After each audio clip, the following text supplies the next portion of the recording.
ناظرین گرامی، توبہ ایک ایسا عمل ہے کہ جس کے ذریعے گنہگار اللہ کے نزدیک اعلیٰ مرتبوں پر فائز ہو گئے۔ جو بھی اللہ تعالیٰ کے حضور سچے اور صدقے دل سے سچی توبہ کرتا ہے تو اللہ جو رحمان و رحیم ہے نہ صرف اپنے بندے کے گناہ معاف کر دیتا ہے بلکہ اس کے ماضی میں کیے گئے گناہوں کو نیکیوں میں تبدیل بھی کر دیتا ہے، بشرطے یہ کہ بندہ سچی توبہ کرے اور اپنی توبہ پر قائم بھی رہے۔ باقی اللہ تبارک و تعالی بہتر جانتا ہے کہ اس رحیم آقا کی بارگاہ میں کون کتنا مقبول ہے۔ پیارے دوستو، ایسے ہی ایک گنہگار شخص کا واقعہ جس نے اپنی زندگی میں شاید ہی کوئی گناہ چھوڑا ہو، گناہ کرتے کرتے ایک وقت ایسا آیا کہ گناہ کرنے کے وقت ہی توبہ کر لی اور سچی توبہ کی، اور اسی رات اس کا انتقال بھی ہو گیا۔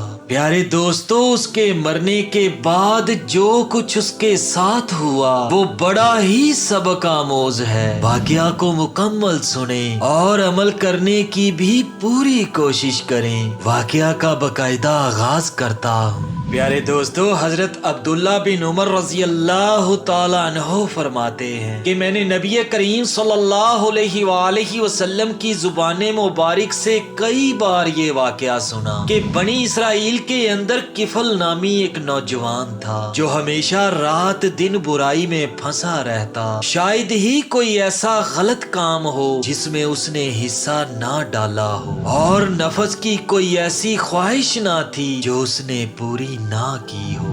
ایک مرتبہ اس نے ایک لڑکی کو 60 دینار دے کر کسی طرح بدکاری کے لیے آمادہ کر لیا۔ جب وہ تنہائی میں اپنے برے کام کے ارادے پر مستعد ہوتا ہے تو وہ نیک بخت لڑکی تھرانے لگتی ہے، اس کی آنکھوں سے آنسوؤں کی جھڑیاں لگ جاتی ہیں، چہرے کا رنگ پھک پڑ جاتا ہے اور بدن کے رونگٹے کھڑے ہو جاتے ہیں۔ کفل یہ ماجرا دیکھ کر پوچھتا ہے کہ اس خوف و ڈر اور دہشت و وحشت کی کیا وجہ ہے؟ پاک باطن، شریف النفس اور باعصمت لڑکی اپنی لڑکھڑاتی زبان سے بھرائی ہوئی آواز میں جواب دیتی ہے، مجھے اللہ تعالیٰ کے عذابوں کا خیال آ گیا، کیونکہ ہم ایک ایسے کام میں ملوث ہونے جا رہے ہیں کہ جس کو ہمارے خالق و مالک نے حرام قرار دیا ہے۔ یہ فعل بد کل ہمیں پروردگار کے سامنے ذلیل و رسوا کر دے گا۔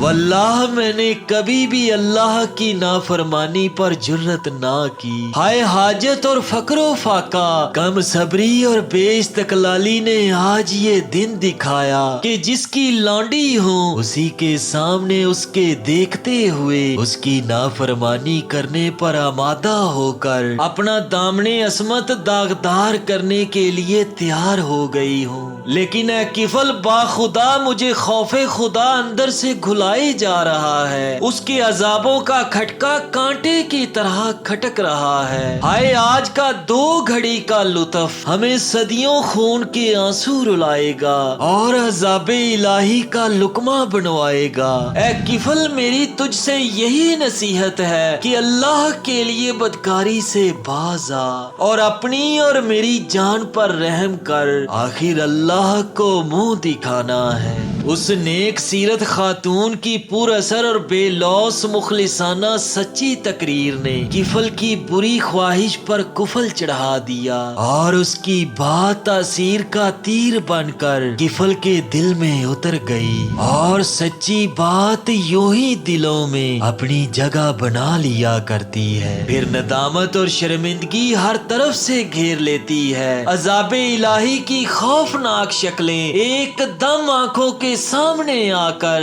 ہر طرف سے حتیٰ کہ در و دیوار سے دکھائی پڑنے لگتی ہیں، جسم بے جان ہو جاتا ہے اور دل تھرانے لگتا ہے۔ سو کچھ ایسا ہی کفل کو بھی معلوم ہوا۔ وہ اپنی انجام پر غور کر کے اور اپنی سیاہکاریوں کا سوچ کر دھاڑی مار مار کر رونے لگا اور کہنے لگا، اے پاک باز عورت، تو محض ایک ناکردہ گناہ پر اس قدر خدائے ذوالجلال سے لرزاں ہے۔ آئے میری تو ساری عمر بدکاریوں کی نظر ہو گئی، میں نے اپنے منہ کی طرح اپنے چہرے کو بھی سیاہ کر دیا اور عذاب الہی کی کبھی بھولے سے بھی پرواہ نہ کی۔ آئے میرا مالک مجھ سے کس قدر ناراض ہوگا، اس کے فرشتوں کی قہر آلود نگاہیں میری طرف ہوں گی۔ اے خاتون، مجھے تو تیری بنسبت زیادہ ڈرنا چاہیے تھا، مگر اب تو گواہ رہنا کہ میں اپنے سارے گناہوں سے بصدقے دل توبہ کرتا ہوں کہ آئندہ کبھی مولا کو ناراض کرنے والا کوئی کام نہ کروں گا۔ میں نے جو رقم تجھ سے طے کی تھی میں وہ تجھے اللہ کے واسطے دیتا ہوں اور اپنے ناپاک ارادے سے ہمیشہ کے لیے باز آتا ہوں۔ نبی علیہ الصلوۃ والسلام نے فرمایا کہ پھر جب کفل رات کو سویا تو اس کا انتقال ہی ہو گیا۔ صبح کو لوگ کیا دیکھتے ہیں کہ اس کے دروازے پر کلمہ قدرت سے لکھا ہوا ہے۔ ترجمہ یعنی اللہ تعالیٰ نے کفل کے گناہوں کو معاف فرما دیا۔ سبحان اللہ۔ معزز احباب گرامی، کفل کی برادری کے لوگ جو اس سے نفرت کرتے تھے یہ پڑھنے کے بعد اس کے جنازے میں شریک ہوئے اور تمام لوگوں نے کفل کا جنازہ پڑھ کر اسے سپرد خاک کر دیا۔